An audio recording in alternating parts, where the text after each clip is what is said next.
Hi guys, मैं राम श्रीवास स्वागत करता हूं अपने यूट्यूब चैनल ज्वाइनिंग तक पर। दोस्तों, मेरा एसएससी जीडी का मेडिकल 12 सितंबर 2022 को अजमेर राजस्थान में हुआ था। मैं आपको सब कुछ बताऊंगा कि क्या क्या वहां पर चेक हुआ और कैसे पूरा मेडिकल हुआ और कितने बच्चे आए, कितने को री मेडिकल मिला। A to Z इन्फॉर्मेशन आपको इस वीडियो में मिलेगी, तो बने रहिए चैनल के साथ। ठीक है, तो शुरू करते हैं। दोस्तों, मेरा एसएसजी का मेडिकल CRPF कैंप में हुआ था। वहाँ पे 2 CRPF कैंप हैं, GC1 GC2। तो मेरा GC1 में हुआ था, 12 सितंबर को हुआ था। सबसे पहले हमारा ही हुआ था, मतलब जिस दिन से मेडिकल स्टार्ट थे 12 सितंबर से, तो सबसे पहले दिन मेरा ही पड़ गया था। तो मैं आपको बताऊँगा सब कुछ, ठीक है। A to Z इन्फॉर्मेशन मिलेगी आपको।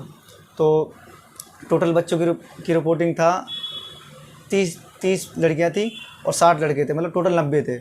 और जिनमें से लड़कियों को तो डॉक्यूमेंट्स में कोई दिक्कत नहीं हुई, ठीक है। डॉक्यूमेंट उनके सारे डॉक्यूमेंट्स थे लड़कियों के, लेकिन लड़कों के 5 लड़के डॉक्यूमेंट्स में बाहर हुए थे और 4 लड़के एब्सेंट थे, ठीक है। और डॉक्यूमेंट्स में वो बाहर थे जिनके पास सेंटर का कास्ट सर्टिफिकेट नहीं था। वो 5 बच्चे बाहर हुए थे और 4 बच्चे एब्सेंट थे। और इसके बाद मैं बताऊँगा कि डॉक्यूमेंट्स में क्या क्या चेक हुए। एक तो आधार कार्ड, ठीक है, और आधार कार्ड होना चाहिए, 10th की मार्कशीट, ठीक है, और डोमिसाइल और सेंटर कास्ट सर्टिफिकेट और 10th की मार्कशीट। मैं सिर्फ SC का बताऊंगा कि SC के लिए कास्ट सर्टिफिकेट की ज़्यादा दिक्कत आती है, बाकी तो सब चल जाते हैं, बस कास्ट सर्टिफिकेट दिक्कत आती है। और हाँ, मैं सिर्फ SC का बताऊंगा, और SC वालों के लिए कोई एनेक्सर की ज़रूरत नहीं है। SC वाले को किसी भी प्रकार का एनेक्सर बनाने की ज़रूरत नहीं है, सीधे कास्ट सर्टिफिकेट ले जाओ। और मैं यूपी से हूँ, तो यूपी में 3 प्रकार से कास्ट सर्टिफिकेट बनते हैं, ठीक है। एक तो जो हिंदी में बनता है, ठीक है, ऑनलाइन, वो नहीं चलेगा, वो बिल्कुल भी नहीं चलेगा राजस्थान के अजमेर में, जहाँ मेरा GC1 CRPF कैंप में जहाँ मेरा हुआ था, वहाँ हिंदी वाला तो बिल्कुल चलेगा वो, ठीक है। और एक बनता है ऑनलाइन, इंग्लिश में बनेगा, ऑनलाइन बनेगा, वो तुम्हारा चल जाएगा। और एक और बनता है सेंटर का, वो ऑफलाइन बनता है, ठीक है। उसका एनेक्सर निकलवा के, जो उसका फॉर्मेट होता है उस पर निकलवा के उसको, और जो SDM या DM से जो साइन करवाने होते हैं वो साइन करवाओ। और जो तुम्हारा नंबर होगा, जो तुम्हारा जो स्टेट का तुम्हारा हिंदी में बना होगा, उसी का रजिस्ट्रेशन ID और रजिस्ट्रेशन नंबर वो लिख देंगे, और उसी में आप DM जो SDM जो साइन करते हैं, ठीक है। मेरे पास था नहीं तो मुझे पता नहीं, लेकिन बच्चे लेके गए थे तो मैं बता रहा हूँ। मेरे पास तो इंग्लिश वाला था, ठीक है। और मैंने तो क्रूशियल डेट के बाद बनवाया था, तो कोई प्रॉब्लम नहीं आई। मैंने 7 जुलाई को बनवाया था, तो हमारा वो चल जाएगा, ठीक है। तो दो में से कोई सा भी हो आप ले जाना, कोई दिक्कत नहीं है। जो हिंदी वाला ले जाना, मतलब जो ऑफलाइन बनता है वो ले जाना, या जो ऑनलाइन इंग्लिश में बनता है वो वाला, हिंदी वाला नहीं चलेगा, ठीक है। इतना हो गया। और बता रहा हूँ मैं, कितने बच्चे टोटल बता दिए मैंने, और कितने बच्चे पास हुए। 51 में से 28 बच्चे पास हुए थे, ठीक है, और बाकी को रीमेडिकल मिला। और लड़कियों में से 30 लड़कियाँ थी, जिनमें से 9 को रीमेडिकल मिला है और 21 पास हैं। अब मैं तुम्हें बताऊँगा सीक्वेंस से कि क्या क्या चेक हुए, ठीक है। ऊपर से लगा के, आँख से लगा के सारा कुछ बताऊँगा सीक्वेंस से। तो हमारे जो लड़कों के थे वो 2 ग्रुप थे, ठीक है। जो 30 के कैंडिडेट बांट दिए थे, 30, ठीक है, 2 ग्रुप थे, 2 डॉक्टर थे। तो जो मैं अपने ग्रुप को बताऊंगा, जहाँ मेरा चेक हो रहा था उसका बताऊंगा मैं। तो उसमें सबसे पहले आँख चेक हुई। आँख चेक के लिए उन्होंने क्या किया, 10 फीट की डिस्टेंस से जो एक चार्ट लगा हुआ था, बच्चे पूछते हैं कि चार्ट कौन सा था, बॉक्स वाला या चार्ट वाला, तो चार्ट वाला था वो, ठीक है, बॉक्स वाला नहीं है, ठीक है, चार्ट वाला था।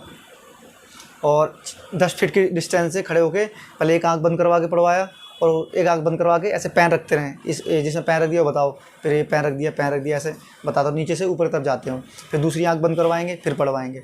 ये हो गया। उसके बाद एक उनका छोटी सी बुक होती है, उसमें छोटे अक्षर लिखे रहते हैं, ABCD करके ऐसे कुछ, फिर वो पढ़वाते हैं। तो पास की नज़र चेक करने के लिए होता है वो, ठीक है। ये हो गया। फिर होता है एक कलर ब्लाइंडनेस चेक करने के लिए।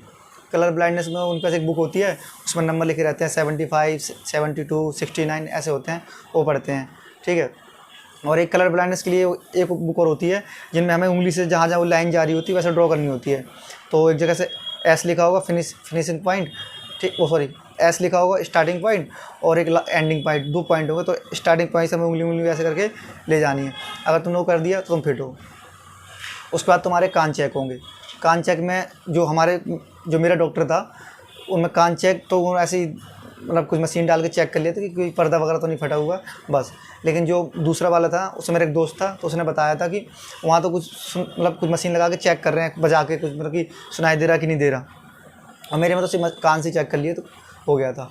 उसके बाद डीएनएस, नाक का डीएनएस चेक किया, तो जिसकी थोड़ी बहुत प्रॉब्लम है नाक डीएनएस में तो चल जाएगा। मेरे दोस्त था, मतलब जान पहचान का था, मतलब वहाँ जैसे बैठते तो जान पहचान हो जाती है। तो बता रहा था कि उसके एक नाक में कुछ यहाँ पर हड्डी सी थी, मतलब एक नाक में डीएनएस थी उसकी, तो उसका फिट हो गया, उसकी कोई प्रॉब्लम नहीं हुई और छोटी थी उसकी, कोई दिक्कत नहीं हुई। और उसके बाद फिर क्या चेक हुआ, उसके बाद नाक के बाद दांत चेक हुए। दांत में कोई प्रॉब्लम नहीं है, दांत साफ़ करके जाना, ठीक है। और जीभी वगैरह भी करके जाना, मतलब जीभ भी चेक हो रही है, टॉर्च जला के देख रहे हैं और दांत काउंट करेंगे। मेरे 27 दांत है, मतलब मेरा ऊपर का एक दांत नहीं है, तब भी मैं फिट हो गया, कोई प्रॉब्लम नहीं हुई, ठीक है। मतलब 3 दांत तुम्हारे कम है तो प्रॉब्लम हो सकती है, 1 या 2 में कोई प्रॉब्लम नहीं होगी, ठीक है। जिसके 3 दांत नहीं है तो उसको लगवा लो, जो भी करवा लो कोई, ठीक है। लेकिन 1 है या 2 नहीं है तो कोई दिक्कत नहीं है। मेरा भी 1 नहीं है तो कोई प्रॉब्लम नहीं हुई, उन्होंने गिने थे। उसके बाद कैरी एंगल, मेरे वाले में तो कैरी एंगल चेक नहीं हुआ, ठीक है।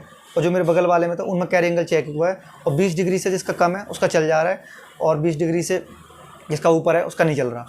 कैरी एंगल चेक हुआ। उसके बाद फिर हुआ बीपी। तो मेरी तबीयत ख़राब थी इसलिए मेरा लो जा रहा था बीपी, और जिसका हाई जा रहा था, तो हाई जिसका जा रहा था उन्होंने एक बार चेक किया, फिर उन्होंने लिख लिया कितना जा रहा है। फिर उन्होंने दोबारा चेक किया, अगर कम आ रहा है फिर एक बार और चेक किया, अगर बार बार चेक करने पे कम हो रहा है, मतलब नॉर्मल हो रहा है, तो ठीक है।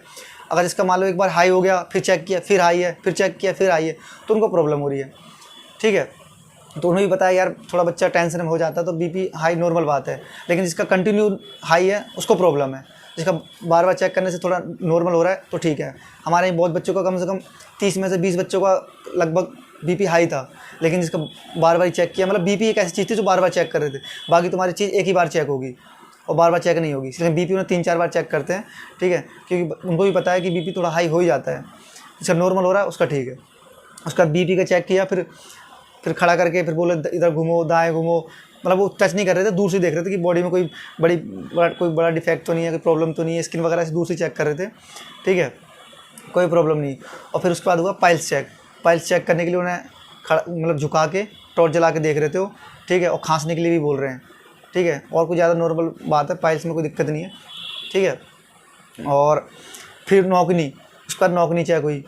नौकनी मेरे को तो पहले खड़े होकर चेक किया, फिर एक बारी फिर लिटा के चेक किया, ठीक है। कई बच्चे क्या करते हैं, कहते हैं कि पीछे पैर कर लेते हैं ना बच्चे, कहते हैं कि किसी को नौक नहीं हो तो पैर पीछे कर लो तो नौकनी दिखती नहीं है, उनको सब पता है कैसे दिखती है कैसे नहीं दिखती। तो मैंने भी ऐसे ही किया था, तो फिर मेरे को लिटा दिया था उन्होंने, फिर लिटा के चेक करके स्केल लगा के चेक किया फिर मेरे को, ठीक है। फिर वो तुरंत नहीं बताते कि फिट है क्या, कोई प्रॉब्लम हो, ठीक है, ऐसे बोलते रहते हैं, लेकिन तुम्हें बताएंगे नहीं कि किस चीज़ में तुम्हें प्रॉब्लम है, वो अपना चेक करते रहेंगे और लिखते रहेंगे। फिर जब बाद में रिजल्ट आएगा तब जो फिट है और जिनको अनफिट है, जिनको रीमेडिकल देना है, उनको फिर रीज़न बताते हैं कि आप इस वजह से फिट हो, ठीक है। और उसके बाद नौकरी के बाद तो कोई बड़ी बड़ी प्रॉब्लम नहीं होती, बड़ी कोई चीज़ें चेक नहीं होती, फिर वो ऐसी नॉर्मल जो दिखने से पता लग जाती हैं वो तो फिर हो ही जाता है।